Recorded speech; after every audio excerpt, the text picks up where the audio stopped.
mau tanya, ada jawab kejawen. Kalau di itu khusus di Jawa atau gimana? Terus yang kedua, kalau di Jawa Barat ada yang namanya Sunda Wiwitan, itu gimana Bang? Itu saja. Nggak tahu Bang, nggak tahu. Sunda Wiwitan apalagi itu? Sama Bang, kepercayaan, kapitayan, Sunda Wiwitan, kejawen. Iya persis itu kayak. kepercayaan. Akang belum jadi moderator atuh Kang. Udah. Akang salah kasih tuh Riva yang lain mungkin. Udah. Ih, kumaha sih Tia? Belum tahu. Udah. Oh, udah tah. Kak Cynthia ini berarti belum diaktifin buat naikin orang ke atas. Oh, udah. Astaga. Kalau Kak Cynthia. Kak Cynthia. Loh, mana orangnya? Udah turun. Ya yang muslim jangan minta naik dulu dong. Biar teman yang Kristen dulu minta naik ya. Assalamualaikum warahmatullahi wabarakatuh. Ucap salam aja habis itu turun. Waalaikumsalam warahmatullahi wabarakatuh. Sahabat. Ya, izin turun. Iya, makasih. Ini kalau 2.500 naik izin beri salam habis turun ini sampai 3 minggu ke depan ini tidak selesai kita. Iya, kering juga lidah. Ya, saya wakili aja ya teman-teman di bawah 2.500. Assalamualaikum warahmatullahi wabarakatuh.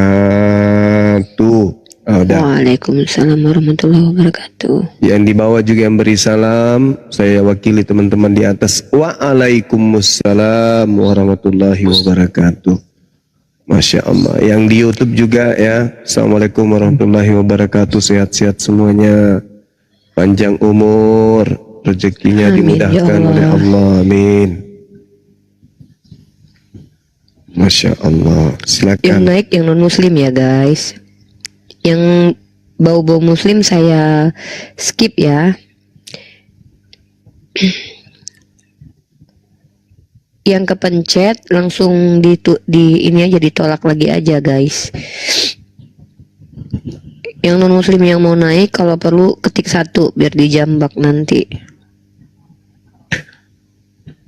Bagaimana kalau mereka mau naik, mau kasih kita THR? Boleh nggak? Boleh. Gimana ya? Boleh ya, Bunda. Hah? Boleh. Boleh. Oh. Pak Bom Bom naik, Pak Bom Bom. Assalamualaikum. Waalaikumsalam warahmatullahi wabarakatuh. Salam. Bang Suma andalanku. Saya dari Sidrap ini Bang Suma. Iya, Cak Wiwi. Anu ini Bang Suma, saya mau tanya ini Bang Suma. Iya. Di sini itu yang selalu apa? Yang maka coca itu yang orang Kristen itu.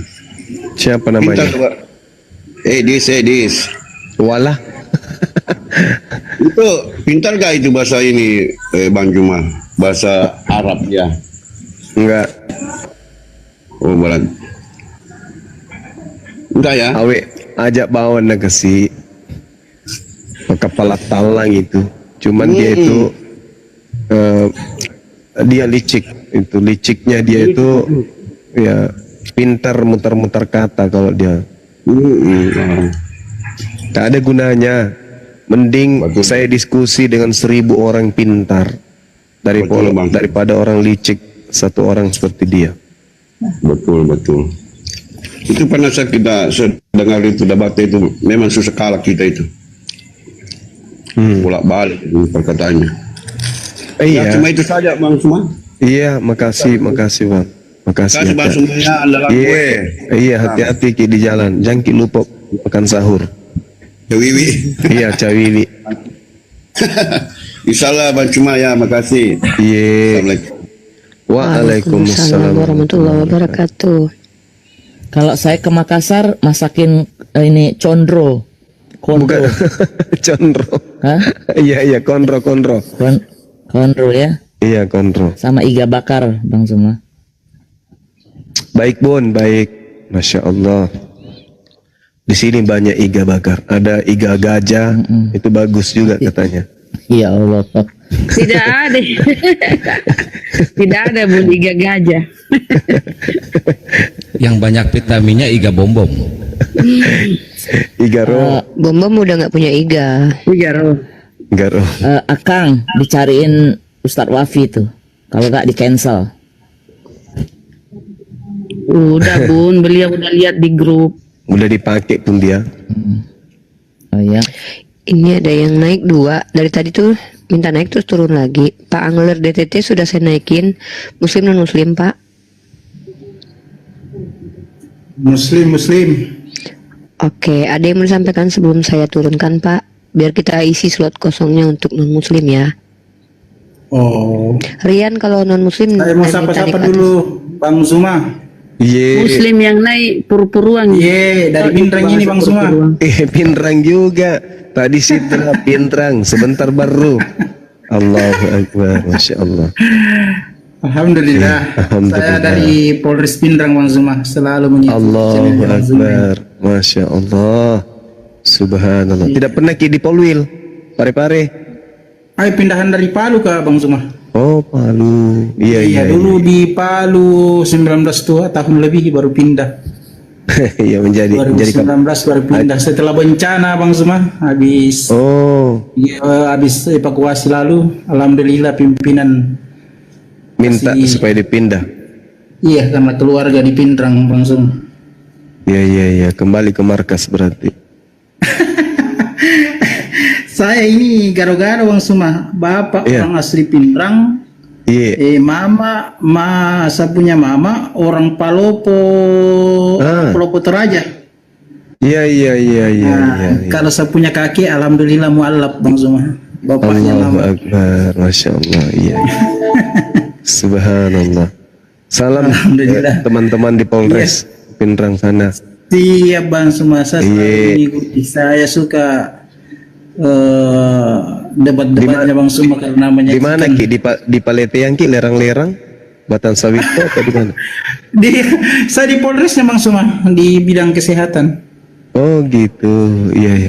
Tidak Iya, maksudku Bang Zuma. Dulu- tinggal Iya. tak di Pindrang di mana?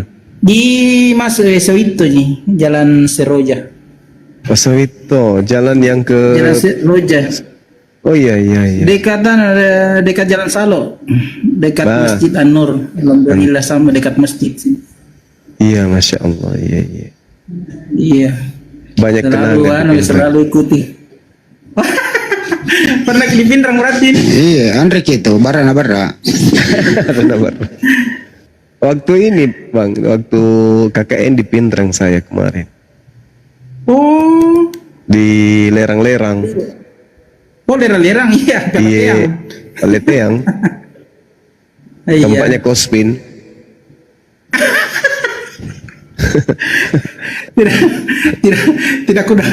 tidak ku dapat saya kalau Kospin di Pindrang semua karena saya kan lebih banyak di Luwu Timur, sekolahnya di Luwu Timur, ke sekolahnya di Lamasi, baru di Luwu Timur di Malili. Oh, Iya, di Malili. Iya, ada Tempatnya- kakak juga di sana. Tempatnya Om Abdul di sana. Di Ajudannya Pak Yusuf Kalla. Oh iya. Masya Allah. Jadi Iya. Bapak almarhum di sana tugas, di sana juga habis melaksanakan tugas beliau sakit langsung wafat begitu. Daerah mana di Malili? Balantang bukan? Bukan, di Puncak Indah, dekat dengan Rujak Bupati sekarang. Dulu Iya. dulu kan ya. Di Puncak Indah, Kelurahan Puncak Siap. Indah. Baik. Masya Allah.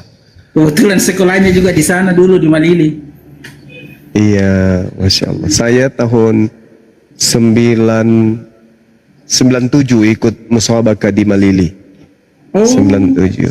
Oh, di Malili ini? Oh iya Iya. betul karena pas saya SMA di Malili, masuk SMA di Malili 97. Ada musabaqah. Iya Saya ada betul. di situ. Salah satu peserta MTQ. Subhanallah. Alhamdulillah. Salam sama teman-teman di Polres abangku Siap ya. bang, semua siap. Alhamdulillah, Masya Allah. saya mengikuti terus. Saya suka debat Alhamdulillah. karena menyajikan yang benar-benar fakta. Karena Alhamdulillah. bukan apanya bang semua, saya kan kakek kan dari non. Iya betul. Harus kuat. Keluarga saya akui ke bang, keluarga saya banyak di daerah Seriti, Lamasi dan Toraja yang non, tapi ya itu saya selalu menyajikan fakta, terserah mereka mau menerima atau tidaknya, kan kita cuma menunjukkan supaya jalan kebenaran. Iya betul. Baik abangku, thank you bang ya. Selamat Iya bang, cuma selamat. Iya, assalamualaikum. Waalaikumsalam warahmatullahi wabarakatuh. Ya itulah teman, kalau ketemu sesama suku ya gitu, panjang lebar gitu ya kan ya, dimaklumi ya. Ini Pak Agaro. Agaro. Aku pikir Agaro. Anggario. Muslim Kristen Anggario. Waalaikumsalam warahmatullahi wabarakatuh. Apa yang disampaikan bang? suaranya kecil Bang Anggario, nggak kedengaran dengan bagus. Oh ya, saya Muslim, Kak. Saya penggemar udah lama sekali saya mendengarkan di YouTube, dimanapun di TikTok pun ingin sekali bertutur sapa sama Bang Zuma. Karena asal saya dari Sumatera Barat, Kabupaten Solo, jauh sekali. Oh, iya. Ya, ada lagi yang mau disampaikan Bang Anggario? Nggak ada, cuman itu aja Bang Zuma. Terima kasih ya bang, sehat selalu ya bang. Iya. Tetap dukung Bang, kami. terima kasih banyak Bang. Ya, saling mendoakan ya. kita. Iya, makasih. Siap. Terima kasih Bang Anggario sudah naik. Ini Rian Kristen katanya. Rian silahkan mau bertanya atau mau mengangkat tema diskusi. Bertanya lah. Oke, monggo.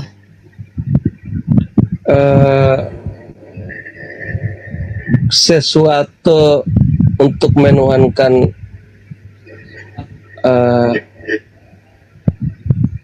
Tuhan itu bagaimana? Tuhan itu kan pencipta langit dan bumi bang ya. Menurut saudara, apakah Tuhan itu ada? Iya, saya tahu itu, saya udah tahu. Hai, itu saya udah tahu itu, saya udah tahu. Kenapa ini? Dengarin dulu kalimat saya itu, dengarin dulu Bang Juma. Itu saya udah tahu. Menuhankan sesuatu untuk mengikuti dan dituhankan, gitu loh. Kalimat saya ngerti kan? Pencipta langit dan bumi itu menyatakan sesuatu. Pencipta langit dan bumi itu. Lanjut. Pencipta langit dan bumi. Saya bukan tanya pencipta langit dan bumi loh. Tuhan sesuatu. Kan Anda bahas.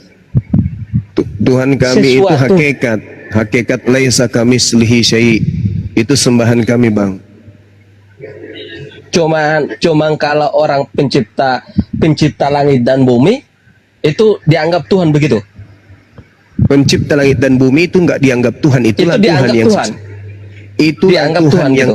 itulah Tuhan yang sesungguhnya. Rian, dengar dulu Rian. Pencipta langit dan bumi. Kamu diam dulu biar Bang Zuma. Itulah Tuhan yang sesungguhnya. Apa yang berada di antara langit dan bumi itu ciptaan. Seperti Yesus itu ciptaan, karena dia berada di dalam zona ciptaan, gitu abang. Jadi yang disebut pencipta langit dan bumi itulah yang orang Indonesia sebut Tuhan. Kalau kami menyebutnya Khalik, pencipta makhluk, gitu bang. Berbeda dengan sembahan abang. Sembahan abang itu makhluk, roh dia. Yang Anda sembah itu kan roh halus. Gini loh. Biar akal itu sehat dulu, biar jangan kemana-mana menghujat sana sini. Nanti kembalikan kepada kamu, kamu nggak Ada bisa masuk akal ngomongnya gitu loh. Ada bedak Nggak bisa sama masuk. lipstick nggak di situ bang? Nggak bisa masuk akal gitu loh. Bang, Nanti ada bedak sama lipstick dengerin nggak di situ? dulu, di situ ngomong saya dengar. Ada lipstick sama Kalau- bedak nggak di situ bang? Cuma ini kayak nggak waras ya. Kalau saya nggak waras, saya Cuma, pasti kayak ini Anda juga. Anda mau bahas apa sih? Anda mau bahas apa? Ngomong apa Anda ini? Ya udah EQ-nya nggak nyampe, ya udahlah. Nggak nyampe. Iya, nggak nyampe. Karena di situ saya bahas di situ ngomong apa sih kamu? Nah itu makanya di situ nggak ngerti. Iya. Begitu loh. Ini kan kita lagi membahas Iya, kan? Tuhan kan? Kita lagi membahas Tuhan kan? Sesuatu kalau saya tanya Tuhan kamu. Tadi Tuhanmu itu Sesuatu pencipta itu- langit dan bumi. Sesuatu Pencipta itu langit dan ciptaan. bumi kan? Ya, Pencipta langit dan bumi. Kalau misalkan orang menciptakan helikopter itu udah menuhankan dia, begitu? bukan bang. Ini justru EQ Anda yang rendah. Kan pencipta. Orang kan pencipta kalau- langit. Kan pencipta, ya kan? Pencipta. Udah paham kan? Pencipta. Tadi bilang Ya. Tuhan itu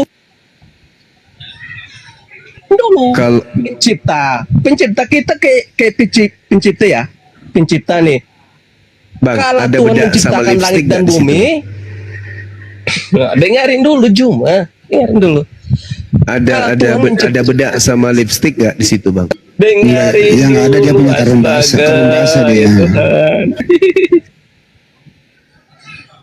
Kita diskusi dua arah aja apa bang? Abang, kita diskusi dua arah Iya boleh kan, nggak? satu Tuhan kan, kami satu Tuhan. Nama Tuhan Anda siapa? Itu Nama Tuhan Sesu- Anda yang nama Tuhan Anda yang satu itu siapa bang? Yesus. Kalau Oh. orang Islam bilang manusia kan, benar apa enggak? Tunggu dulu. Benar. Santai aja dulu. Benar Tuhan apa Anda enggak? satu. Jawab dulu. Benar apa enggak? Kalau yang Anda sembah yang Enggak, datang, kalau enggak benar berarti setan itu. Benar. iya betul. Memang yang Anda Benar, jawab sembah dulu. benar. Yang Iya Anda kan, sembah iya, ya udah jawab itu benar. Oke. Kalau ketuhananmu itu pencipta langit dan bumi, ya kan? iya. Tuhan itu, Tuhan satu itu, hanya satu itu. Iya. Satu itu, nggak ada yang lain kan? Iya. Ya. Kalimatnya itu hanya diturunkan, yaitu Al-Quran diturunkan Muhammad. Iya. Iya. Hmm. Kita Terus? merujuk ke ketuhanan. Ketuhanan. Iya. Kamu nuruti itu siapa? Nuruti yang sang khalik langit dan bumi atau Muhammad? Pencipta langit dan bumi yang mengutus nabinya bernama Nabi Muhammad untuk membimbing seluruh manusia kepada jalan kebenaran. Itu siap? Kamu menuruti yang mana? Menuruti siapa? Menuruti Nabi Muhammad untuk taat kepada Allah. Berarti kamu turutinya pertamanya Muhammad kan? Bukan Allah Ya, kan? Nabi Muhammad yang kami turuti. Nah itu menuhankan Nabi Muhammad itu namanya. Kan nomor satunya Muhammad kalau berarti begitu. Kami Turuti. Bukan turuti Allah, turuti Nabi Muhammad. Benar kan? Benar kan? kami menuruti Nabi Muhammad Berarti untuk menuhankan Woi, bisa nggak kamu Abang perempuan di bicara? tempat berarti abang menuhankan itu Nabi Muhammad. abang itu ada bedak sama lipstick gak bang? Udah cari lipstick nih. Nah, cari lipstick Nah. silakan. Kasih pantatnya bedak kiri kanan, anusnya kasih lipstick, habis itu pasang di cermin, ajak pantat Anda bicara bang, jangan dengan saya. Gak layak saya bicara dengan pantat. Bukan pantat, ini namanya empot ayam. Apa bedanya?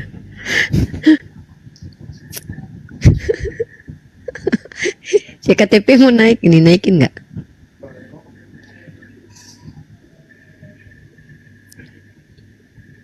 Oke, sebelum KTP, Pisces Gear, Muslim non Muslim? Iya benar juga ya. Kata kawan kita Agus Sugiarto, orang gila bebas mau ngomong apa, nggak sadar kalau dia gila. Allahu Akbar, Masya Allah. KTP di mute dulu, KTP. Noise sekali KTP. Sikat saya siapa? Pisces dulu. Pisces? Oke. Ya, KTP silakan. Bertanya.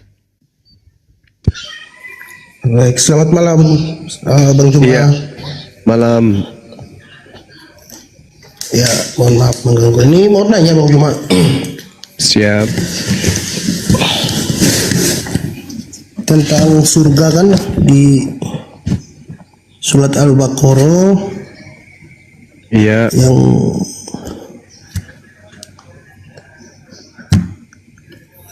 Al-Baqarah 25.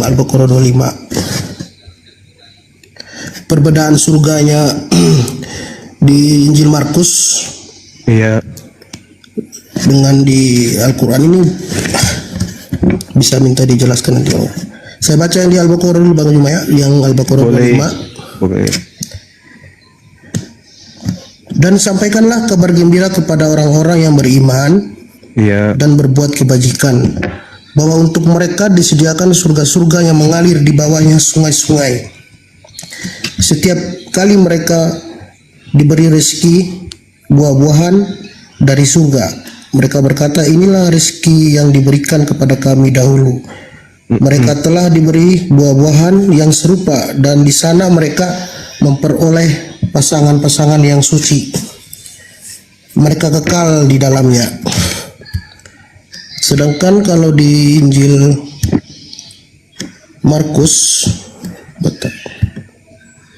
12:25 ya.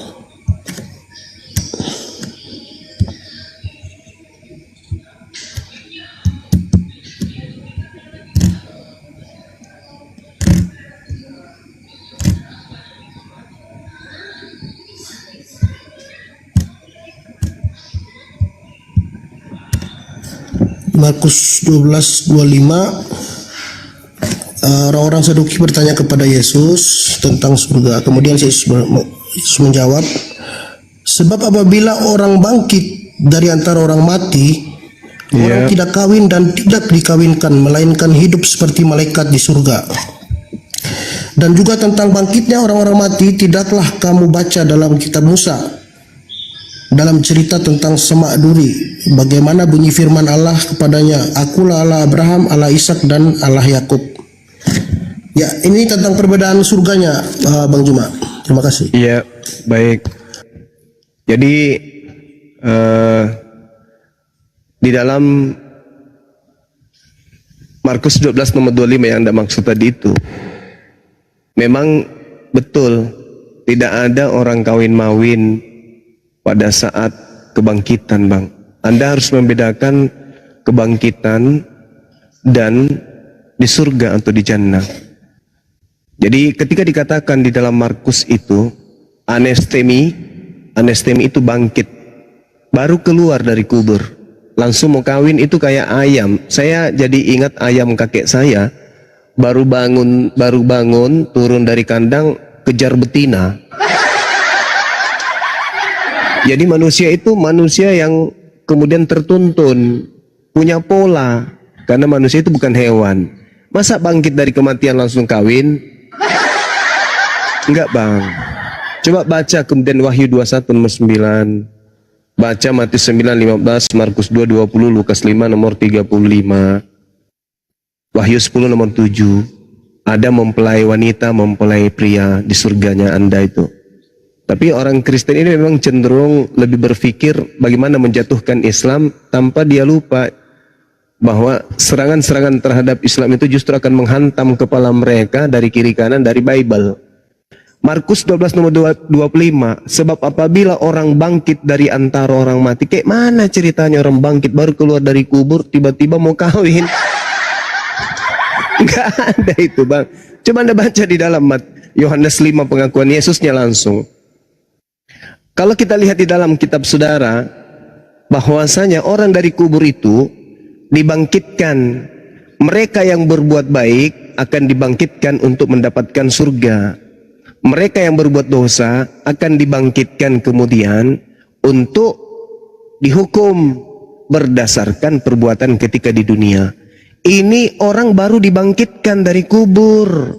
Jadi kita di alam kubur, kalau dalam bahasa Ibraninya Sheol, kalau dalam bahasa Yunaninya Hades, kalau dalam bahasa Quran itu barzakh. Jadi alam maut, tempat berkumpulnya manusia-manusia yang sudah pindah dari bumi menuju ke surga atau menuju ke neraka. Mereka singgah di alam persinggahan namanya Sheol atau Hades atau barzakh. Antara dunia dan akhirat. Akhirat itu nanti dua alamnya, yaitu surga dan neraka. Sebelum menuju ke sana, manusia berada di alam barzakh. Ketika kemudian orang bangkit dari alam barzakh, itu dihakimi dulu kawan, bukan langsung kawin-mawin. Jadi dalil Markus 12 nomor 25 itu tidak salah, memang itu betul. Sebab apabila orang bangkit di antara orang mati, orang tidak kawin dan tidak dikawinkan. Ya iyalah, pastilah orang dihakimi aja kagak, orang kawin mawin. Ingat, Matius 19 nomor 29. Barang siapa yang meninggalkan istrinya demi untuk Allah, demi untuk kebenaran, demi untuk mengikuti nabi-nabinya, maka Allah menyiapkan baginya 100 kali lipat. Itu kata Yesus. Di surga nanti siapa yang menjadi pengikut Allah, pengikut Tuhan, mengasihi Tuhan, mengikuti nabinya, percaya kepada Yesus hanya utusan Tuhan, maka dia akan mendapatkan 100 kali lipat istri nanti di surga. Mau diapain itu istri kalau ada 100 di depannya tuh? Mau diapain? Mau dijadikan gantungan kunci? Gak mungkin bang. Gak mungkin. Nah, coba Anda lihat di dalam Wahyu 21:9. Maka datanglah seorang dari ketujuh malaikat yang memegang ketujuh cawan, yang penuh dengan ketujuh malapetaka. Lalu ia berkata kepadaku, katanya, marilah ke sini, aku akan menunjukkan kepadamu pengantin perempuan mempelai anak domba. Ini kalau sudah di surga. Kalau di alam penantian, menanti keputusan di padang mahsyar, yaitu kita akan dihakimi berdasarkan perbuatan. Dan mereka yang berbuat baik akan keluar dari kubur, bangkit untuk hidup yang kekal. Tetapi yang telah berbuat jahat akan bangkit untuk dihukum. Itu dihakimi orang dulu. Dihakimi, diputuskan. Ini cocoknya kemana? Oh, ke surga. Ini cocoknya ke neraka. Setelah itu mereka dimasukkan ke dalam alamnya masing-masing sesuai dengan perbuatan. Masa bangkit dari kubur tiba-tiba cari mangsa? Enggak lah bang. Jadi tidak salah dalil Anda itu.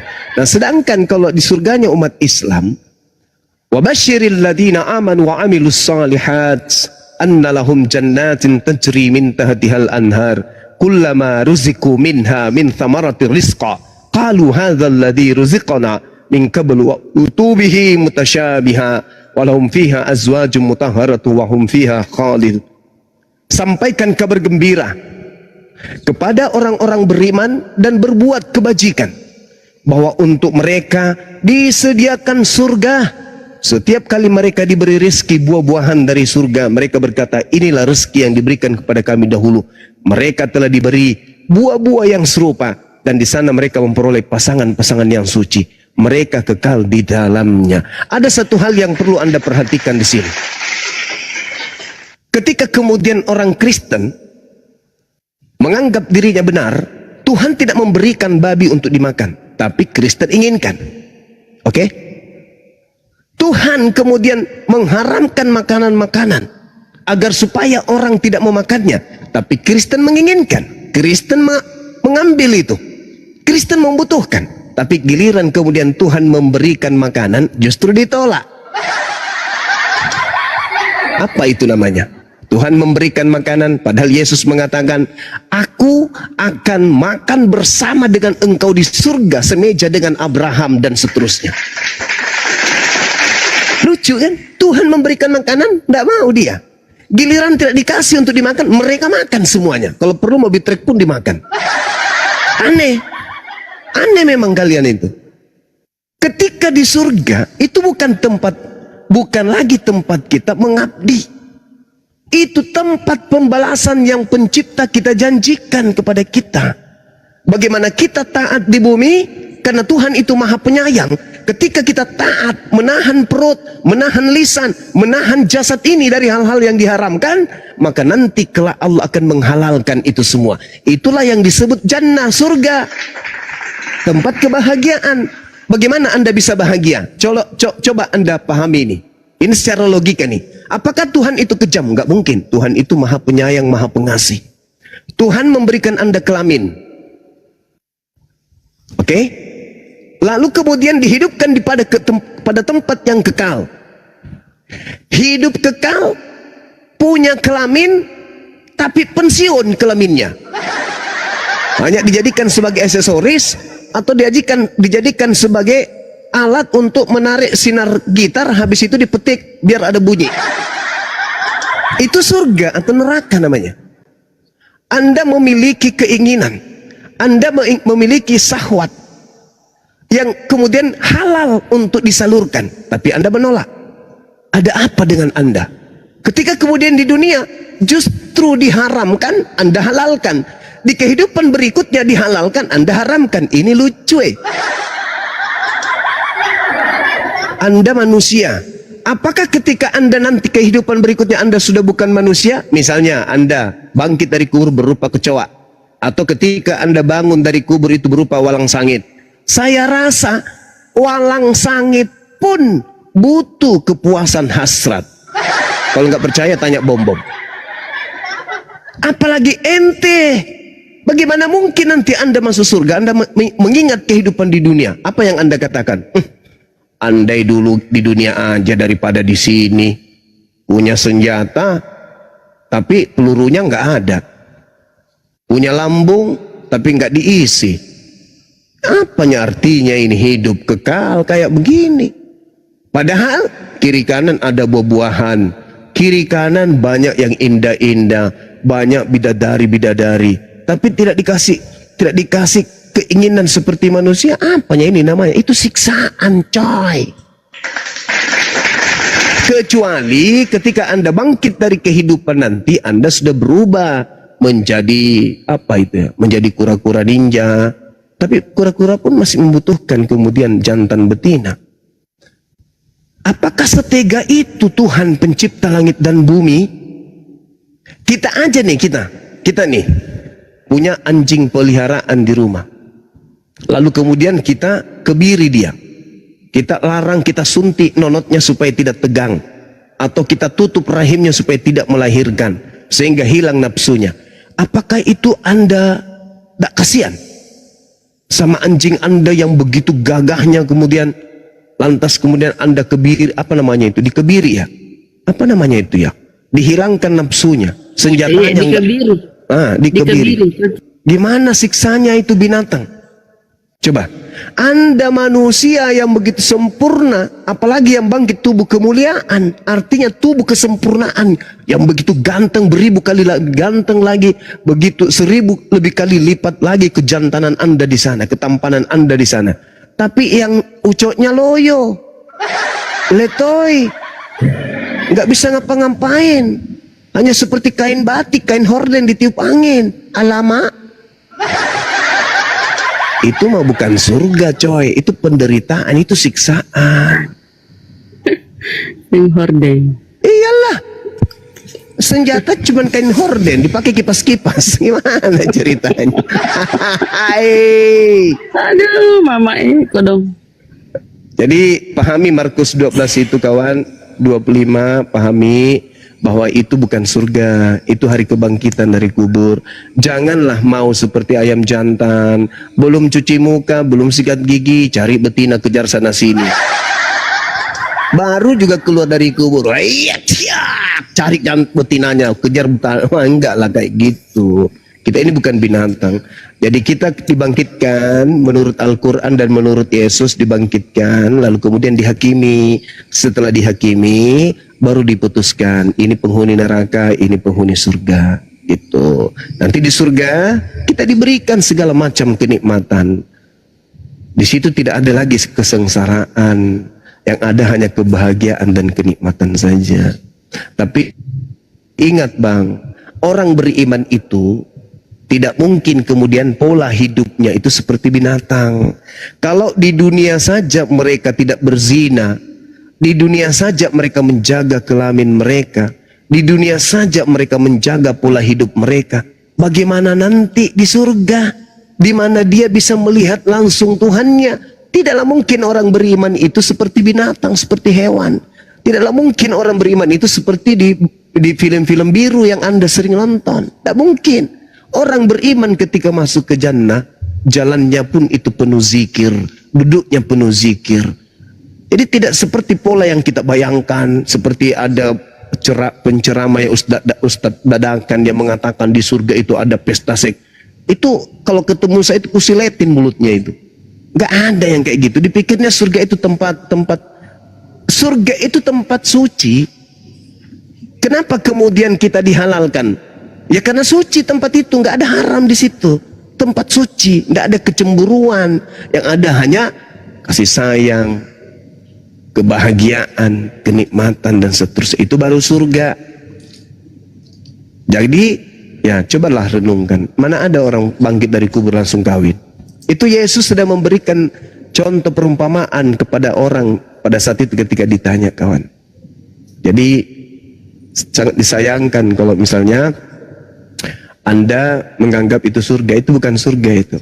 Hanya dicontohkan tidak ada kawin-mawin seperti malaikat di surga. Karena di surga memang malaikat tidak kawin-mawin. Nah begitu juga manusia ketika hari kebangkitan. Tidak ada kawin-mawin. Seperti itu saudara Al-KTP. Silakan. Baik Bang Rima. Tapi ini kalau kita baca dari judul perikopnya kan, ini pertanyaan orang Saduki Bang Rima. Iya, betul. Tentang apabila saudaranya meninggalkan istrinya, kemudian saudaranya menikahin istrinya dan seterusnya sampai ke 7 keturunan. Terus Yesus menjawab kepada mereka kan, kamu sesat.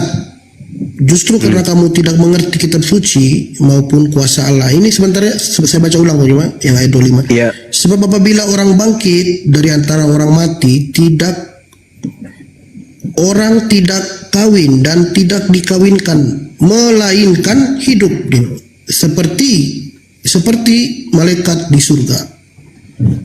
Berarti ditekankan di sini kan tidak dikawinkan, melainkan hidup seperti malaikat di surga. Iya, di padang mahsyar itu kita seperti malaikat. Tidak ada kawin-mawin. Betul itu. Dan juga tentang bangkitnya orang-orang mati, itu kan hari kebangkitan itu. Bukan bicara di surga. Tidakkah kamu baca dalam kitab Musa, dalam cerita tentang Semak Duri, bagaimana bunyi firman Allah kepadanya, akulah Allah Abraham, akulah ilah Abraham, ilah Ishak dan ilah Yakub. Dia bukanlah Allah yang mati, melainkan Allah orang hidup. Kamu benar-benar sesat. Ini bukan berbicara mengenai surga. Ini berbicara mengenai alam kebangkitan. Belum surga bang, belum surga. Anda harus belajar membedakan hari kebangkitan dan hari akhirat. Hari kebangkitan itu manusia dibangkitkan seluruhnya dari kubur. Setelah itu dihakimi. Setelah dihakimi lalu ditentukan. Dibalas sesuai dengan perbuatan masing-masing. Nah, setelah di dalam surga, barulah memiliki pasangan. Jadi Anda salah kaprah kalau Anda menganggap Markus 12 itu surga, itu bukan surga. Hanya pembandingnya seperti malaikat di surga. Tetapi manusia pada saat itu masih di masa kebangkitan dari alam kematian, dari alam barzah. Begitu saudara. Coba banyak kali data-data, banyak sekali data-data yang gimana? Iya, tadi Wahyu 21 berapa Bang Rima? 21 nomor 9. Wahyu 10 nomor 7. Yerusalem baru ya, Yerusalem yang baru. Ya, Yerusalem baru lah, itulah surga. Berbicara mengenai surga itu, Yerusalem baru. Kehidupan setelah kematian. Dan ingat bang, ketika Yerusalem baru itu ada, yang dibangkitkan di situ adalah orang-orang yang sudah mati, bukan orang-orang yang masih hidup. Coba Anda lihat di dalam kitabnya orang Yahudi di Yehezkiel 37. Lalu firman Tuhan kepadaku, bernubuatlah mengenai tulang-tulang ini dan katakanlah kepada hai tulang-tulang yang kering, dengarkanlah firman Tuhan. Beginilah firman Tuhan Elohim kepada tulang-tulang ini. Aku memberi napas hidup di dalammu supaya kamu hidup kembali. Aku akan memberi urat-urat padamu dan menumbuhkan daging padamu. Aku akan menutupi kamu dengan kulit dan memberikan kamu napas hidup supaya kamu hidup kembali. Dan kamu akan mengetahui bahwa akulah Tuhan. Lalu aku bernubuat seperti diperintahkan kepadaku. Dan segera sesudah itu aku bernubuat. Kedengaranlah suara, sungguh suatu suara gerak-gerak.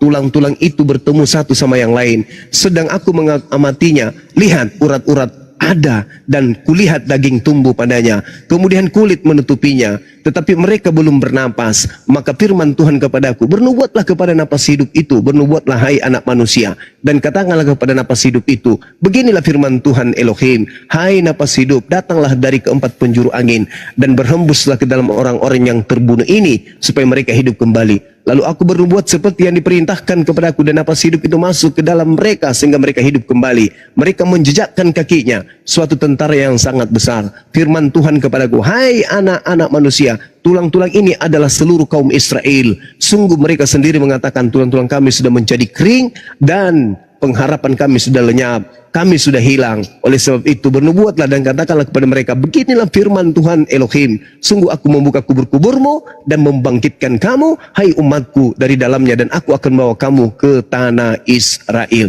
Lihat itu bang, urat-urat tumbuh, daging-dagingnya tumbuh. Apa Anda pikir ketika mereka dihidupkan bangkit kembali nonotnya tidak ada? Ayo bang. Itulah kekeliruan agama saudara yang menganggap bahwa ketika kehidupan berikutnya kita tidak ada daging, kita ada tulang. Kenapa agama-agama samawi di luar Kristen, karena Kristen ini kan bukan agama samawi ya. Kenapa agama samawi itu memiliki aturan-aturan kedagingan? Tidak boleh makan ini, tidak boleh makan itu, tidak boleh minum ini, tidak boleh minum itu. Ketika mau ibadah, cuci tangan, cuci kaki, cuci wajah. Kenapa? Karena jasad yang kita pakai ini punya hak kelak nanti di akhirat, dan juga punya kewajiban. Badan yang dipenuhi makanan haram, dia punya kewajiban untuk merasakan nikmatnya, kok nikmat tua, dahsyatnya panasnya api neraka. Jasad tubuh yang menjaga dirinya dari makanan yang diharamkan Tuhan berdasarkan agama dari agama samawi ini, itu punya hak untuk mendapatkan kenikmatan di surga. Kemaluan yang terpelihara, yang tidak berzina, tidak melakukan hal-hal yang dilarang selain yang disesuaikan dengan agama, maka itu akan mendapatkan imbalan seluruhnya. Anda lihat tadi di Yehezkiel 37, bagaimana firman Tuhan menyatakan orang yang sudah mati kuburnya terbuka, yang bangkit bukan rohnya tetapi juga jasadnya. Tulang-tulang yang sudah hancur demikian hidup kembali. Wadaraba lana masalah wa nasir halqa qala may yuhyil ithama wa hiya ramin qul yuhyiha alladhi ansha'aha awwal marrah. Itu kata Al-Qur'anul Karim. Jelas itu. Apa Anda pikir ketika orang dibangkitkan tak ada kelaminnya lagi? Enggak. Kita tetap punya kelamin. Anda tidak percaya kepada Quran boleh, tapi apakah Anda tidak percaya kepada kitab yang Anda ambil secara serampangan tanpa izin dari pemiliknya Yahudi? Yehezkiel 37, apa artinya kitab itu Anda tenteng kalau Anda tidak membacanya, tidak mengkajinya, tidak mempelajarinya, dan tidak mempraktikkan dalam iman saudara bahwa ternyata jasad ini akan dibangkitkan. Oleh karena itu jangan kau makan yang diharamkan, jangan kau ikuti ajaran setan yang menghalalkan segala makanan yang diharamkan. Jangan. Kata Yesus di dalam Matius 23 nomor 2 nomor 3, jangan kau ikuti orang Farisi dan ahli Taurat. Mereka berkata dengan mulutnya tentang Taurat, tapi mereka tidak mempraktekkannya. Barang siapa yang meniadakan haramnya babi, Matius 5 nomor 19, dan mengajarkan kemudian kepada keturunannya, kepada orang lain, maka dia akan menempati tempat yang terhina, yaitu neraka. Makanya Yesus menekankan itu. Lukas 16 nomor 17, sebelum langit dan bumi lenyap, setitik pun pengharaman babi itu tidak boleh dihilangkan. Kata siapa? Bukan kata Bang Suma, itu kata Yesus. Yesus yang mengatakan itu. Lukas 16:17, sebelum langit dan bumi lenyap, babi tidak boleh halal. Tidak boleh halal. Kata siapa? Kata Yesus. Tapi setan datang. Setannya datang melalui nabinya yang palsu itu. Mengajarkan kebenaran. Halalkan semua, tak ada yang haram. Pokoknya halal. Bahkan makan manusia pun boleh. Tak ada yang haram bagiku, semuanya boleh bagiku. Ajaran apa itu? Itu sama seperti kera. Kera masih bagus. Kera tidak makan es krim. Masih ada makanan yang diharamkan, yang tidak bisa dikonsumsi. Tapi ada setan mengajarkan makan, pokoknya makan semua, kalau perlu meja juga dimakan karena berkaki. Ini saudara. Jadi kalau Anda mengatakan bahwa di surga itu tak ada kawin mawin, aduh Anda keliru. Yehezkiel 37 orang dibangkitkan lengkap dengan jasad. Apa Anda berpikir nanti istri Anda ketika bangkit sudah tak ada lagi lubangnya? Hah? Bahaya itu. Ketika Anda kemudian nanti dibangkitkan kubur tak ada lagi senjatanya, bahaya itu. Itu namanya Anda berpikir negatif tentang pencipta yang maha penyayang, maha pengasih terhadap ciptaannya. Itu saudara. Jadi umat Islam dalam hal ini meyakini sepenuh hati bahwa kehidupan di dunia itu sempurna, tapi di kehidupan akhirat surga jauh lebih sempurna. Itu yang ingin saya sampaikan kepada saudara. Demikian. Baik. Terima kasih Bang Juma. Saya mau bantah yang Bang Juma bilang tadi tentang tentang haram itu Bang Juma. Karena silakan, di Matius 15 ayat 1 sampai dengan berapa tuh? 12 ayat 11 ya. Matius 15 ayat 11 kan orang-orang Farisi mengatakan kepada Yesus, kenapa murid-muridmu tidak mencuci tangan sebelum makan? Ya. Itu kan haram bagi orang adat istiadat orang Yahudi. Kemudian Yesus mengatakan, ya, dengarkan dan camkanlah, bukan yang masuk ke dalam mulut dengarkan dan camkanlah, bukan yang masuk ke dalam mulut yang menajiskan orang, melainkan yang keluar dari mulut, itulah yang menajiskan orang. Maksudnya Yesus kan jika hati kita itu penuh dengan kebencian, iri hati, dengki, dan sesuatu yang keluar dari mulut, dari hati kita yang tidak baik, itulah yang najis, bukanlah yang kita makan. Itu maksudnya Bang Juma. Jadi bagi saya mungkin dengan ayat ini Yesus tidak menghalalkan semuanya makanan gitu, termasuk babi tadi. Ya, silakan. Oke. Jadi sekali lagi saya katakan ya, ini udah berulang saya ulas teman ya. Cobalah sikit-sikit kita itu membangun kerangka berpikir di dalam beragama. Karena gini, kalau kita melihat Matius 15 ini, yang hadir di situ adalah orang-orang Yahudi, di mana menu makanannya sama sekali tidak ada babi, tidak ada anjing di situ, tidak ada kera, tidak ada gorila, tidak ada biawak, padahal di meja makan mereka. Ketika Yesus mengatakan, dengar dan camkanlah, bukan yang masuk ke dalam mulut yang menajiskan, tetapi yang keluar.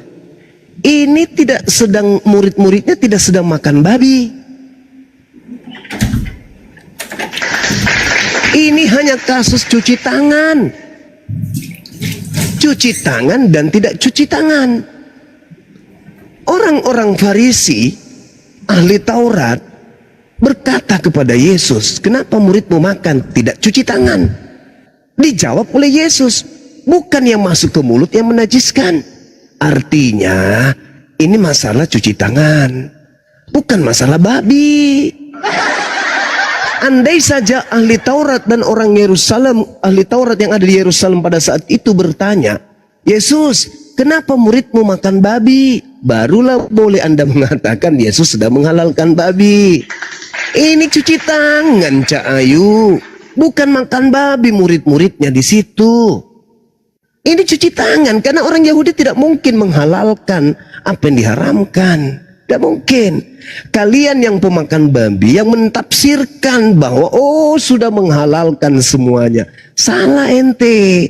Karena ente bukan pengikutnya. Ini yang mengajarkan Anda menghalalkan itu adalah Yesus Kristus juga.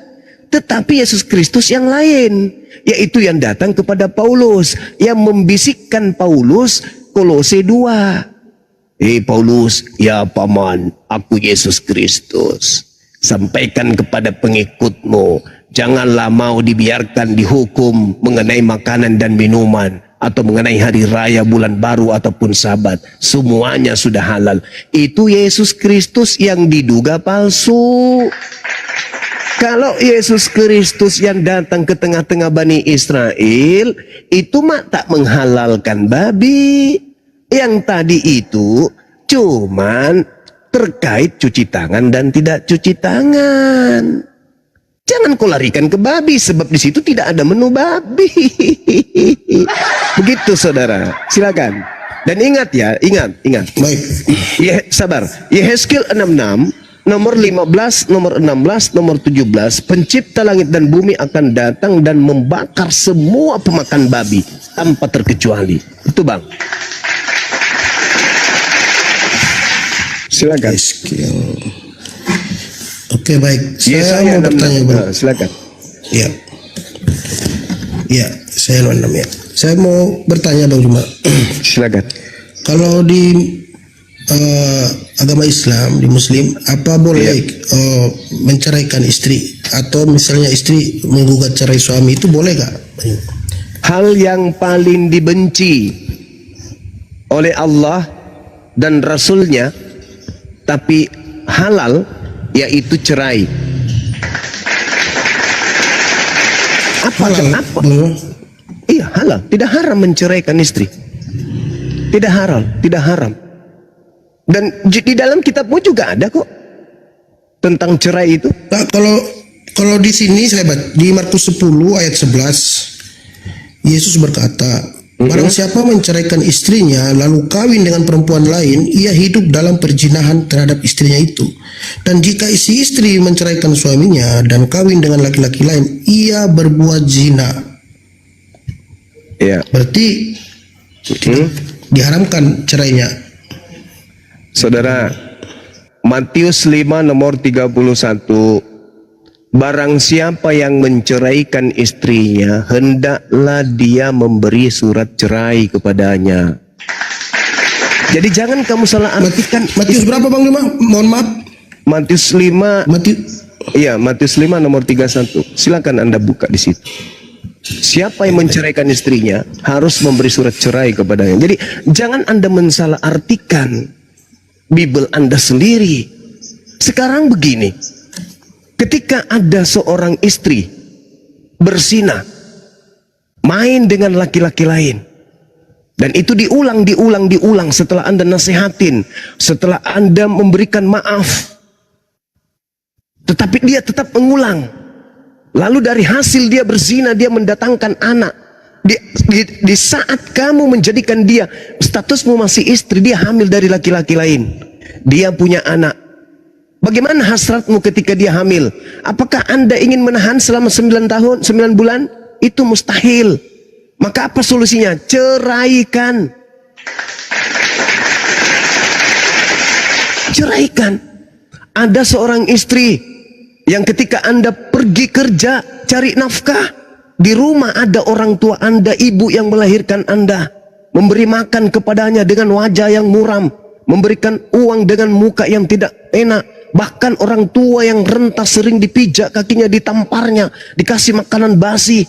Dan Anda tahu itu, apa solusinya di dalam agama Anda? Masih tetap memberi nafkah wanita seperti ini?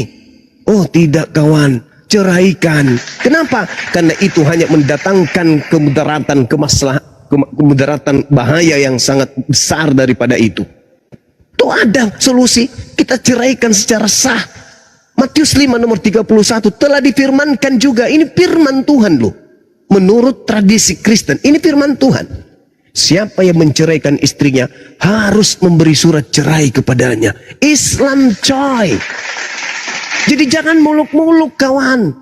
Jangan muluk-muluk. Di dalam agama Anda, tokoh agama Anda, nggak boleh cerai. Tapi mengkawinkan yang sesama boleh. Bahkan mengkawinkan dengan binatang boleh. Agama apa kayak gitu kawan? Ketika kamu didoktrin di Kristen tak boleh cerai, dalil dalam kitab saudara apa itu? Bahkan Yesus mengatakan apa? Di dalam kitab saudara, barang siapa yang ingin menjadi pengikutku tapi tidak membenci istrinya, dia tidak boleh menjadi pengikutku. Di dalam Lukas pun dikatakan seperti itu. Barang siapa yang meninggalkan istrinya karena Allah, maka dia akan mendapatkan berlipat kali ganda saat ini juga. Artinya Yesus menerangkan boleh cerai pada kondisi-kondisi yang sudah tak bisa dipertahankan. Makanya di konsep Islam, hal yang halal tapi dibenci oleh Allah, dibenci oleh Rasulullah adalah cerai. Tapi kalau tidak bisa ada solusi lain, maka cerai. Kalau bisa mendatangkan kebaikan untuk kedua belah pihak, ceraikan mereka. Tapi kalau justru dengan membuat mereka kemudian semakin erat dalam hubungannya, mereka masih mencintai, jangan ceraikan. Itu Islam. Jadi Islam itu memberikan solusi. Makanya Islam itu ketika dikatakan dia datang sebagai rahmat, maka dia benar-benar memberikan solusi kasih sayang kepada manusia. Seperti itu kawanku. Silakan. Jangan bantah dari. Terima kasih. Ya, silakan. Ya. Tadi sempat Bang Juma singgung tentang Paulus. Kalau menurut saya, apa yang dikatakan Paulus benar. Seperti yang tertulis di Galatia 1 ayat 12. Karena aku bukan dia menerima Injil bukan dari manusia kan? Tapi itu sinkron Bang Juma dengan di Kisah Para Rasul 9, di mana waktu perjalanan ketika ia sudah dekat kota itu, tiba-tiba cahaya memancar dari langit mengelilingi dia. Kan dia bilang bukan dia menerima Injil bukan dari manusia. Benar, berarti dia menerima dari cahaya, dari langit. Oke. Sebuah cahaya yang memancar dari langit dan mengelilingi dia. Ia rebah ke tanah dan terdengarlah suara olehnya, suatu suara yang berkata kepadanya, Saulus, Saulus, mengapa kau menganiaya aku? Jawab Saulus kepadanya, siapakah engkau Tuhan? Katanya, akulah Yesus yang kau aniaya itu. Tetapi bangunlah dan pergilah ke dalam kota, di sana akan dikatakan kepadamu apa yang harus kau perbuat. Itu kan Injil Yesus. Karena bagi kami Yesus Kristus adalah Injil. Baik. Tuh Bang Yuma. Saudara, tadi Anda membawa Galatia 1 nomor 12. Aku menerima Injil bukan dari manusia tapi dari Yesus Kristus. Berarti yang datang kepada Paulus itu Yesus Kristus yang bukan manusia. Betul? Ya betul, seperti ini yang seperti di Kisah Para Rasul 9 kan dia cahaya, suara yang keluar dari cahaya itu. Oke, baik. 2 Yohanes 1 nomor 7. Siapakah penyesat itu? Bukankah dia yang pergi ke seluruh dunia yang tidak mengaku Yesus Kristus datang sebagai manusia? Penyesat adalah yang tidak mengaku Yesus Kristus datang sebagai manusia. Itulah antikristus. Makanya Kristen ini anti Yesus. Anti Yesus dalam hal yang diutus kepada Bani Israel. Kalian itu memang pengikut Yesus yang datang ke Paulus. Ingat saudara, ingat sekali lagi. Paulus mengaku Yesus itu bukan manusia. Dia datang mengajarkan dia Injil. Dan itu Yesus yang bukan manusia. 2 Yohanes 1 nomor 7. Penyesat antikristus itu adalah dia yang tidak mengaku bahwa Yesus datang sebagai manusia. Siapa orang itu? Paulus. Izinkan saya 1-2 menit ya berbicara setelah ini. Anda dengarkan, Anda nanti koreksi saya. Al-Quran saya mengatakan begini. A'udzubillahi minasyaitonirrajim. Wa innahu la ilmul lisa'ah wa la tamtarunna biha wattabi'un hadza siratum mustaqim. Dan sungguh Nabi Isa alaihi salam adalah pertanda datangnya hari kiamat. Ketika ia datang untuk yang kedua kalinya, maka Nabi Isa alaihi salam menandakan bahwa datangnya detik-detik hari kiamat. Nah, di Al-Quran ketika Nabi Isa turun untuk yang kedua kali, itulah detik kiamat. Itulah saatnya kiamat. Bagaimana Anda lihat di dalam Matius 24 di data nomor 2, nomor 3 dan seterusnya. Ketika ditanyai kemudian oleh murid-muridnya, "Guru, ya paman, apakah tanda-tanda kedatanganmu?" Sama seperti Al-Quran. Tanda-tanda kedatangan Nabi Isa, tanda-tanda kedatangan Yesus. Anda baca nomor 27-nya di Matius 24. Apa yang dikatakan di situ? Sebab sama seperti kilat memancar sinarnya dari timur sampai ke barat, demikianlah tanda kedatangan Anak Manusia kelak. Yang kedua, matahari menjadi gelap. Data nomor 29. Matahari menjadi gelap, bulan tidak bercahaya, bintang-bintang berjatuhan, kuasa-kuasa langit berguncang. Anak Manusia Yesus akan nampak di langit. Seluruh manusia di atas muka bumi ini akan memandang Dia. Itulah tanda kedatangan Yesus. Lalu tidak sampai di situ, kata Yesus, kalau ada yang datang mengaku Yesus Kristus tapi tidak dibarengi dengan tanda itu, jangan kau percaya. Itu bukan aku, itu Yesus palsu, itu adalah penyesat. Baca nomor 4, nomor 5. Waspadalah agar kamu jangan disesatkan, sebab banyak orang akan datang dengan memakai nama Yesus dan berkata, "Akulah Kristus." Dia akan menyesatkan banyak orang. Nomor 23. Jadi apabila ada orang berkata, "Ada Yesus di sini, ada Yesus di sana," jangan kau pergi ke sana, jangan kau percaya.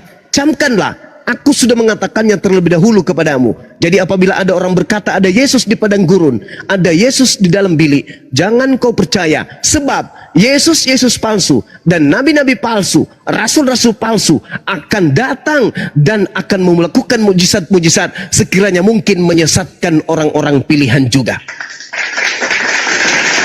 Coba Anda bandingkan pernyataan Yesus ketika ditanya, "Apa tanda kedatanganmu wahai guru?" Tandanya langit, bulan, matahari menjadi gelap, bintang berjatuhan dari langit, bulan tidak bercahaya. Apakah itu ada tanda-tanda itu ketika Paulus datang, ketika ada sosok makhluk mengaku akulah Yesus kepada Paulus? Tidak ada. Bahkan dengan bangganya Anda mengatakan itu Yesus karena dia datang berupa cahaya. Bong, catat. Lukas 10 nomor 18. Yesus dengan mulutnya berkata kepada muridnya, "Aku melihat iblis turun dari langit, jatuh dari langit berupa cahaya." Jadi apabila ada orang berkata, "Ada Yesus di sini," jangan kau percaya, sebab tanda kedatanganku, matahari tidak bercahaya, matahari menjadi gelap, bulan tidak bercahaya, bintang-bintang berjatuhan. Itulah yang diterangkan dalam Al-Quran. Wa innahu la ilmul lisa'ah fala tamtarunna biha wattabi'un. Dan sungguh Nabi Isa benar-benar kedatangannya menjadi pertanda akan datangnya hari kiamat.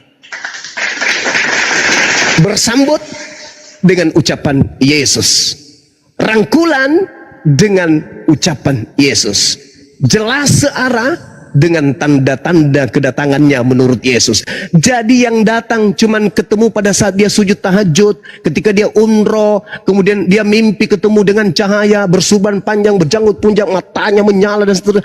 Itu bukan aku. Jangan kau percaya. Itu penyesat yang mengaku Yesus Kristus. Ingat Matius 24 nomor 4 nomor 5. Waspadalah agar kau jangan disesatkan, sebab banyak penyesat yang akan datang dengan memakai namaku. Namaku siapa? Yesus. Berarti penyesatnya mengaku Yesus dan dia akan berkata, "Aku Kristus." Berarti penyesatnya Yesus Kristus. Paulus ketemu dengan cahaya. "Siapakah engkau?" "Tuhan." Coba. Diarahkan lisannya Paulus mengatakan Tuhan, padahal dia nggak tahu itu Tuhan atau bukan. Langsung. Kenapa? Karena Paulus adalah orang pilihannya si penyesat tersebut. Diduga, "Akulah Yesus yang kau aniaya. Pergilah ke seluruh dunia, jadikanlah seluruh manusia jadi pengikutku." Sedangkan yang asli Matius 5 nomor 24. Aku hanya diutus hanya kepada domba yang hilang dari umat Israel. Coba Anda telusuri iman Anda. Coba Anda pikirkan, kalau tidak karena ada yang menyesatkan, ada apa agama Kristen menggunakan kitabnya agama Yahudi secara tidak sah, hanya berupa terjemahan? Adakah nabi yang diutus kemudian untuk orang Roma? Adakah nabi yang diutus untuk orang Yunani, Kristen pertama, Katolik pertama kali? Adakah kemudian kitabnya orang Yahudi memang Tuhan firmankan untuk kalian Kristen? Tidak ada, kawan. Tidak ada. Mazmur 147 nomor 19 nomor 20. Firmanku yang datang kepada anak-anak Yakub dan aturan-aturanku yang aku berikan kepada Israel tidak aku berikan kepada bangsa di luar Israel. Ulangan 33 nomor 4. Taurat adalah milik hak kepunyaan Bani Yakub. Yeremia 31 nomor 31 nomor 32 nomor 33. Aku akan mengadakan perjanjian baru kepada Bani Israel dan Bani Yehuda. Aku akan menanamkan hukum Taurat ke dalam batin setiap dari Bani Israel dan Bani Yehuda. Pertanyaannya, kalau bukan karena si iblis, apa alasannya terjemahan kitabnya agama Yahudi ada di atas kitabnya orang Kristen? Ini yang membuat bom-bom mencret. Nana tidak mampu menjawab, hanya membahas tentang kutu, dan kutu. Kalau bukan karena informasi dari si penyesat dari alam roh yang membisikkan pakai kitabnya ini supaya kita dianggap benar, siapa lagi? Anda bertanya, itu adalah Yesus? No, Yesus itu anak manusia. Coba Anda lihat, tanda kedatanganku adalah anak manusia akan nampak di langit, seluruh manusia akan melihatnya. Anak manusia. Apa kata Paulus? Aku menerima Injil bukan dari manusia, berarti bukan dari Yesus, tapi penyesat yang mengaku-ngaku Yesus. Mau saya buktikan? Kalau saya dikasih waktu lagi saya buktikan. Lihat teropong kitab Wahyu.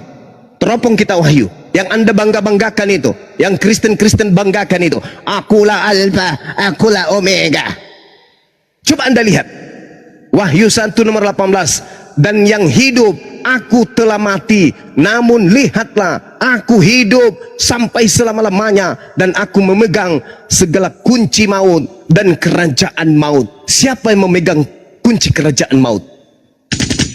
Siapa yang memegang kemudian yang berkuasa atas maut?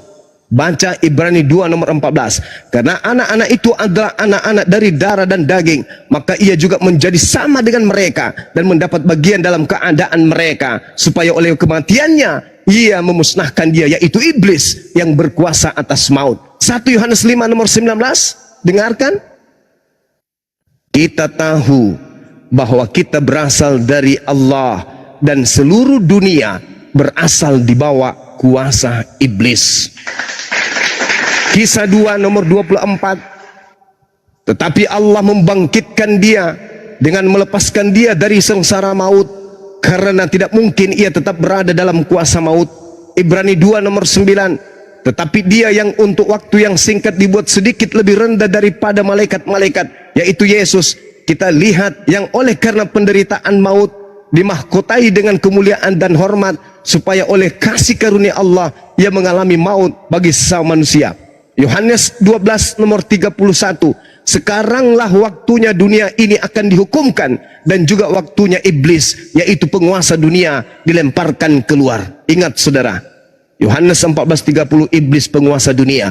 Yohanes 12 nomor 31 iblis mulai waktunya menguasai dunia, sebab iblis dikeluarkan dari tempatnya. Yohanes 16 nomor 11 akan penghakiman, karena penguasa dunia telah dihukum. Pahami itu baik-baik. Ketika ada yang berkata, akulah Alfa dan Omega, akulah yang telah mati namun aku hidup kembali supaya sampai selama-lamanya, dan aku memegang segala kunci maut dan kerajaan maut. Ngeri, karena yang memegang kunci maut dan kerajaan maut itu adalah iblis. Ingat kata Yesus, kerajaanku bukan di dunia ini, kerajaanku adalah di surga. Sedangkan yang mengaku di Alfa dan Omega itu adalah kerajaannya di alam maut. Siapa yang berkuasa atas maut? Iblis. Camkan itu baik-baik. Camkan sekali lagi, saya katakan, camkan sekali lagi. Yesus tidak pernah berkata, akulah Alfa dan Omega. Yesus berkata, aku datang bukan atas kehendakku sendiri. Berarti dia tidak maha berkehendak, berarti bukan dia yang awal. Wahyu 1 nomor 18. Aku memegang segala kunci maut dan kerajaan maut. Iblis adalah penguasa kerajaan maut. Ibrani 2:14, 1 Yohanes 5 nomor 19. Seluruh dunia berada di bawah kuasa iblis. Camkan itu. Kepadaku telah diberi kuasa, baik dan langit maupun di bumi. Itu siapa? Iblis. Tetapi ada yang keluar dari kubur, berkata kepada murid Yesus, kepadaku telah diberi kuasa di dunia. Kata Yesus, itu iblis. Tapi itu mengaku, akulah Yesus Kristus. Maka ketika Yesus telah terangkat ke langit, dia kemudian bebas menyesatkan siapapun. Karena tak ada lagi nabi di dunia. Sudah terangkat Nabi Allah, sudah terangkat duta Allah, telah terangkat Rasulullah, yaitu Yesus alaihi salam, diangkat ke langit. Iblis tak ada lagi nabi pada saat itu. Maka dia secara serampangan memilih orang-orang yang kemudian dia anggap cocok untuk menjadikan dirinya sebagai utusannya. Ingat kisah para rasul 16 nomor 18. Iblis memproklamirkan kerasulan Paulus. Demikian, silakan. Baik, terima kasih. Begini Bang Juma. Silakan. Bagi kami, Yesus adalah juga Allah adalah firman, dan Yesus adalah Allah sendiri yang turun. Dan kejadian di Damsyik ini sama halnya dengan Musa, penampakan Allah waktu menampakkan diri kepada Musa sewaktu dia mengembalakan kambing. Allah itu berfirman, akulah Allah ayahmu, Allah Abraham, Allah Ishak dan Allah Yakub. Lalu Musa menutupi mukanya sebab ia takut memandang Allah. Jadi bukan suatu keheranan apabila Allah datang kemudian, karena sebelum Yesus datang kan Allah sudah pernah menampakkan diri kepada Musa. Kemudian dia menampakkan diri lagi kepada Paulus di Damsyik berupa cahaya. Jadi bukan suatu ini sebenarnya suatu yang aneh gitu Bang Juma. Oke. Di Keluaran 3 ayat 1 ya sampai berapa tuh? 6. Karena sebelumnya kan Allah pernah menampakkan diri juga kepada Nabi Musa. Jadi apabila dia menampakkan diri kepada Paulus di Damsyik, karena waktu sebelum Yesus turun kan Yesus adalah Allah sendiri yang menampakkan diri kepada Musa. Kemudian dia menampakkan diri lagi kepada Paulus di Damsyik gitu Bang Juma. Oke. Murid-murid Yesus, apapun yang terjadi terhadap gurunya, percaya bahwa Yesus itu utusan Tuhan. Yohanes 17:8, segala firman yang kau berikan kepadaku telah aku sampaikan kepada mereka, dan mereka telah menerimanya, dan mereka percaya bahwa engkaulah yang telah mengutus aku. Berbeda dengan Bang Juma. Maaf, bagaimana dengan Yohanes 1 ayat 1 Bang Juma? Yohanes 1 nomor 1 pada mulanya adalah firman. Firman itu bersama-sama dengan Allah. Ya. Yesaya 55 nomor 11 itu jawabannya. Mazmur 33 nomor 9 itu jawabannya. Innama amruhu ita arada syai'an ayyakula lahu kun fayakun. Allah bersama dengan kemaha berkata-kata yang ada pada dirinya. Segala sesuatu yang ada di atas muka bumi ini, baik di langit maupun di bumi, pada mulanya adalah firman yang bersama dengan Allah. Itu adalah sifat. Allah menciptakan segala sesuatunya itu dengan sifat kalam. Ketika Allah berkata, maka semuanya ada. Coba lihat, apakah Yesus yang turun dari langit jatuh? Gedebuk. Bukan. Yang datang ke bumi ini adalah firman yang dibawa oleh Roh Kudus, oleh Gabriel kepada ibunya Maria. Wahai Maria, yang maha tinggi menginginkan engkau hamil. Itu firman. Pada mulanya firman. Pada mulanya adalah firman yang dibawa oleh Gabriel. Lalu menjadi hamil, lalu menjadi manusia. Bukan Yesus melekat sama Tuhan, enggak. Bukan Yesus. Permisi Bang Juma, mohon maaf ya. Silakan. Boleh saya baca Yohanes 1 ayat 1 ya? Ini kan jelas ini kata-katanya. Iya. Karena mulanya adalah firman. Firman itu bersama-sama dengan Allah. Dan firman itu adalah Allah. Allah inilah yang menampakkan diri kepada Musa waktu Musa mengamalkan kambing. Kemudian Allah ini sendiri sebelum dia turun ke bumi menjadi Yesus, menjadi manusia, menujul menjadi manusia, dia menampakkan diri. Kenapa? Tunggu, mohon maaf Bang Juma. Kalau saya boleh tanya, di Muslim kan ada juga sahabat Rasul yang dia sangat memusuhi Nabi Muhammad. Kemudian dia sangat memusuhi dan sangat memerangi Nabi Muhammad. Kemudian Nabi Muhammad memilih dia sebagai orang terdekatnya. Ada nggak Bang Juma kisah itu? Iya. Ya, berarti itu kan ya itu mirip sekali. Saya sudah pelajari, makanya saya mirip sekali dengan Paulus. Karena Paulus waktu itu dia sangat tunggu sebentar. Beda. Ya, baik, saya baca dulu sebentar baik. Silakan. Nah, tadi karena Paulus kan dia mati-matian ingin bertemu imam-imam orang Yahudi untuk membunuh murid-murid Yesus. Dia mati-matian mengancam kan bahwa dia niatnya dia itu sudah bulat untuk membunuh semua yang ikut Yesus waktu murid-muridnya. Namun dalam perjalanan di Damsyik, Yesus menampakkan diri. Jadi masuk akal, sama dengan seperti kejadian sahabat Rasul, sahabat Nabi Muhammad yang memusuhi nabinya kemudian dipilih menjadi orang terdekatnya. Begitu, Pak. Silakan. Nabi Muhammad bertemu langsung dengan sahabatnya. Sedangkan yang bertemu dengan Paulus bukan manusia. Sedangkan anak Maria manusia, jauh. Ingat saudara, ingat pesan Yesus. Apabila ada orang berkata ada Yesus di padang gurun, jangan kamu percaya. Ingat, kalau ada yang berkata bertemu dengan Yesus atau Kristus di padang gurun, kata Yesus apa? Jangan kau percaya. Ketika Anda membawa kisah para Rasul 9, Paulus itu sedang berada di padang gurun Damsyik. Anda baca 1 Raja-Raja 19 nomor 15, firman Tuhan datang kepadanya, pergilah kembalilah ke jalanmu melalui padang gurun Damsyik. Damsyik itu padang gurun. Nubuat Yesus, waspadalah kepada penyesat yang ngaku bertemu dengan aku di padang gurun.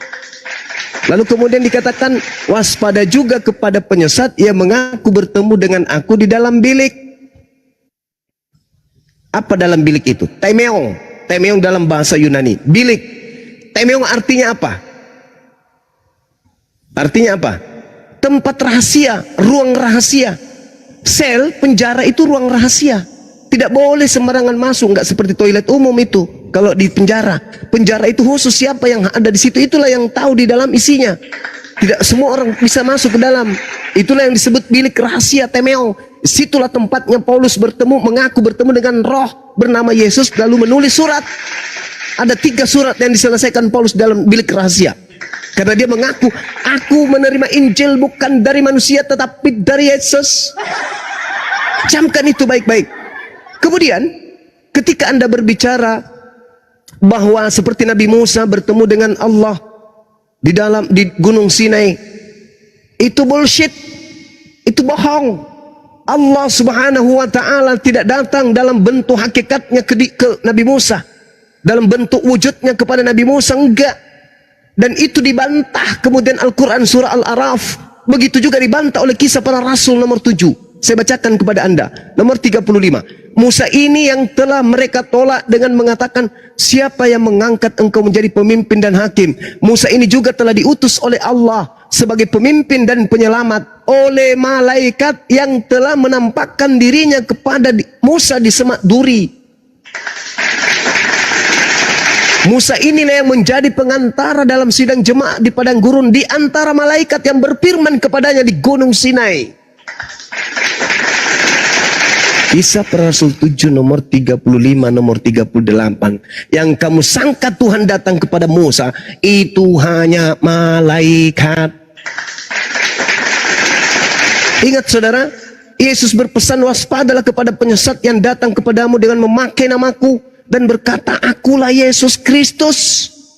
Tanda-tanda itu, ketika aku datang, tanda-tanda itu menyertai aku. Sedangkan yang datang kepada Paulus, adakah tanda itu? Bukalah cakrawala berpikir Anda. Adakah tanda itu? Andai saja yang datang kepada Paulus di padang gurun Damsyik itu adalah Yesus anak Maria, maka 2000 tahun lalu dunia ini sudah kiamat. Tidak ada lagi dunia hari ini. Kenapa? Karena ketika yang asli datang, maka tanda-tanda bintang-bintang berjatuhan, matahari tidak bercahaya, matahari menjadi gelap. Coba kau bayangkan saudara, kalau satu hari matahari tidak terbit, hari kedua tidak terbit lagi, hari ketiga tidak terbit lagi, apa yang terjadi? Alam kita ini akan beku. Bintang-bintang berjatuhan. Kamu pikir bintang itu lebih kecil dari bumi? Enggak. Satu bintang bisa menutupi alam bumi ini. Hancur alam kita ini kalau dia jatuh. Itu tanda kedatangan Yesus. Jadi kalau ada yang datang ngaku-ngaku Yesus, meskipun 1 juta, 1 miliar orang atau makhluk ngaku-ngaku, aku ya Yesus, dengan segala macam mujizat yang dia perlihatkan, itu bukan Yesus, kecuali tanda-tandanya ada. Apa itu? Matahari menjadi gelap, bulan tak bercahaya, bintang berjatuhan, kuasa-kuasa langit kemudian berguncang, dan Yesus nampak di tengah langit, dan kita seluruh manusia di atas muka bumi ini dari seluruh bangsa akan mengetahui bahwa dia datang. Itu baru Yesus yang asli. Selain daripada itu palsu. Izin Bang Juma, silakan. Sebenarnya kalau kita mau lihat, kan kita lihat sebab-musabab mengapa Yesus menampakkan diri kepada Paulus. Ini kan sama ceritanya. Bukan Yesus, saudara, bukan Yesus. Sekarang saya tanya samamu, ketika Yesus ditanya, apa tanda kedatanganmu? Tanda kedatanganku, matahari menjadi gelap. Bukan itu maksudnya saya gini, mohon maaf. Nah, apakah tanda itu ada ketika ada makhluk itu datang kepada Paulus? Ada atau tidak ada? Ada tidak?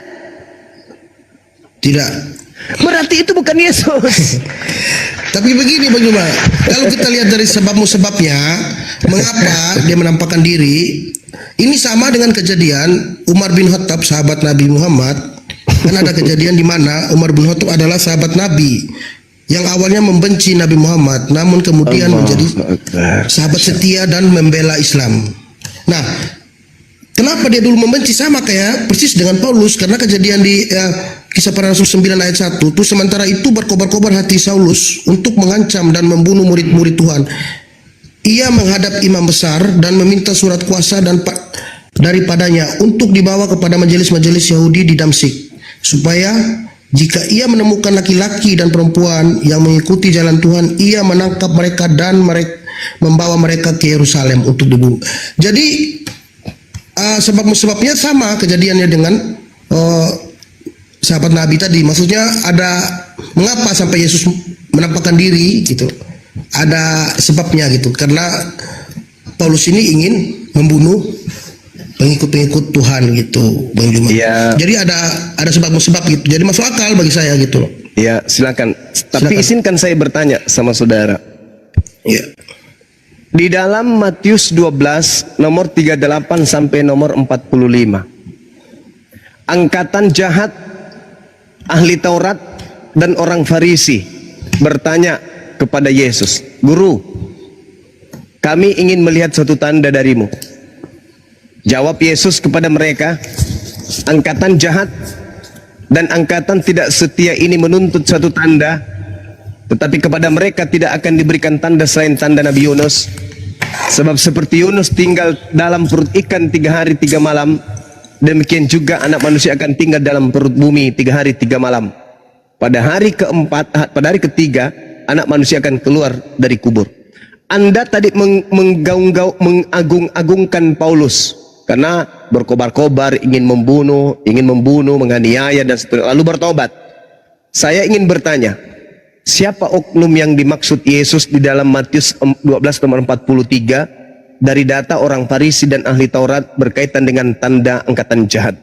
Apabila iblis, nomor 43, apabila iblis keluar dari seseorang manusia, iblis mengembara ke tempat-tempat tandus. Jadi dia keluar dari orang, lalu mengembara ke tempat yang tandus mencari perhentian. Tetapi iblisnya tidak mendapatkannya. Lalu iblisnya berkata, aku akan kembali ke orang yang tadinya telah kutinggalkan. Maka pergilah iblis dan mendapati orang tersebut. Orang itu sudah bertaubat, bersih, tersapu, rapi dan teratur. Orang itu sudah bertaubat. Lalu iblisnya keluar kembali dari orang tersebut dan mengajak 7 iblis lain yang jauh lebih jahat dari dirinya. Dan ke-8 iblis ini masuk kembali kepada orang yang bertaubat tadi dan berdiam di situ. Maka akhirnya keadaan orang itu jauh lebih buruk daripada keadaannya semula. Demikianlah kata Yesus juga akan berlaku atas angkatan jahat ini. Pertanyaan saya, siapa yang sesaman Yesus yang pernah bertobat lalu kemudian mengaku-ngaku bertobat menjadi orang baik, lalu kemudian dia mengajarkan kebangkitan pada hari ketiga sebagai simbol angkatan jahat? Sebut nama orang Farisi ahli Taurat yang kemudian pernah bertaubat tetapi ternyata setelahnya jauh lebih jahat kemudian. Silakan.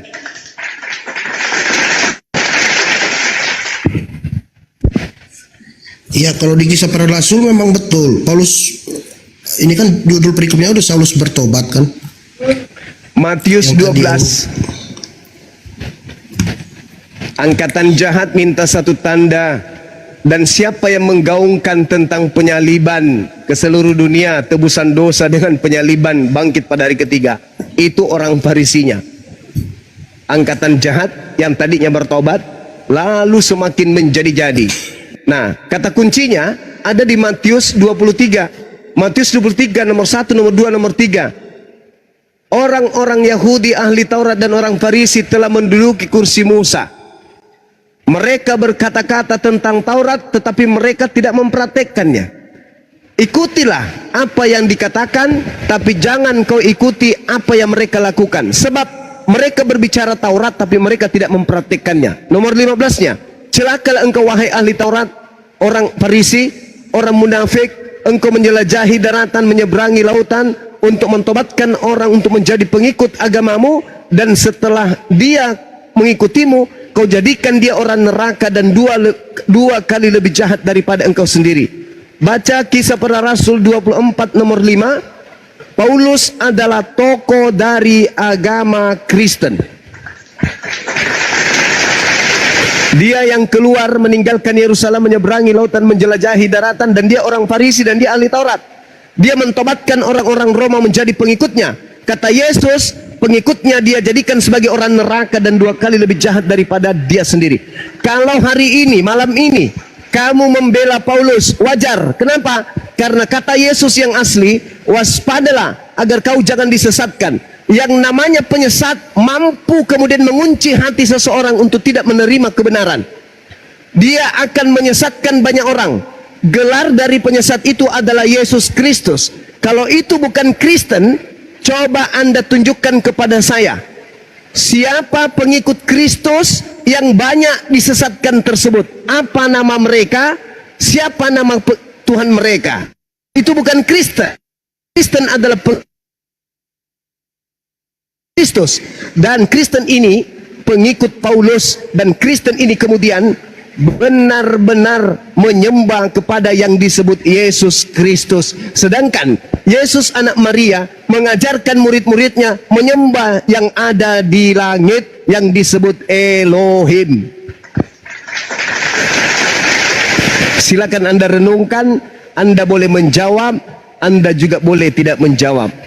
Terima kasih. Demikian dari saya. Di sini noise teman-teman, hujan di tempat saya hujan. Yang lain monitor nggak nih? Iya. Iya, oke. Bang Handi Hujan lanjut sih Ki. hujan. Iya. Bang Handi atau Uni? Ya, silakan Dinda. Ya, bentar.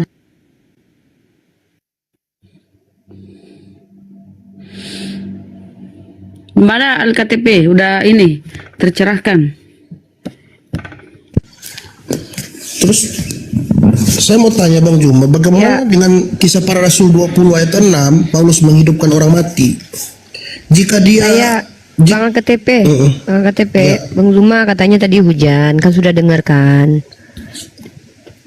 Iya. Nah, kalau mau lanjut Oke, sama saya, silakan. Silakan tadi yang ditanyakan tentang apa? Tentang dia menghidupkan orang mati. Betul? Ya. Ya udah, Abang baca lagi kitab Anda. Bukankah Yesus mengatakan penyesat itu juga bermukjizat dan melakukan tanda-tanda besar? Jadi, jangan parameter bermukjizat itu langsung dianggap sebagai orang yang benar ya. Karena penyesat pun bisa bermukjizat atau memiliki tanda-tanda ajaib gitu. Lanjut.